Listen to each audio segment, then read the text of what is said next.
Oo, pinag-aral mo nga ako sa Western education. Nagsumikap ka nga para sa akin, para mapagtapos mo ako ng engineering, mapagtapos mo ako ng nursing, mapagtapos mo ako ng ganito-ganito, makamundong kaalaman. Pero hindi mo ako inihatid sa mga madrasa. Hindi mo ako inihatid sa mga turil. Hindi mo ako minotivate, hindi mo ako inutusan, hindi mo ako inobligahan, hindi mo ako sinuportahan sa Islamikong pag-aaral. La ilaha illallah.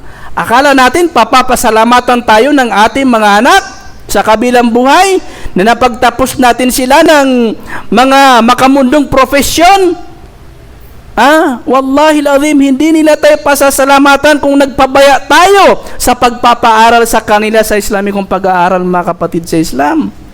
Akala natin na naibigay na natin sa ating mga anak yung karapatan nila sa atin kasi napagtapos natin sila ng pag-aaral sa Western education. No. Nagkakamali ka kung hindi ka naman nagsumikap na pag-aralin siya, magabayan siya sa pananampalatayang Islam. Nagkakamali ka.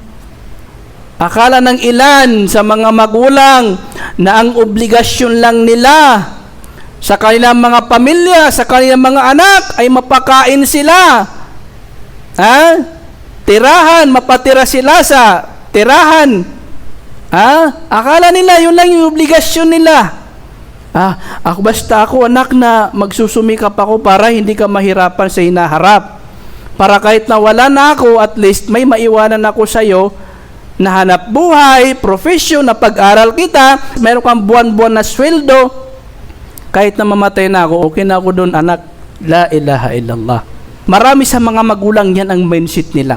Akala nila, ang obligasyon lang nila sa kanilang mga anak ay makamundong buhay. Na pag-iiwanan nila ang isa sa pinaka-obligasyon nila sa kanilang mga anak.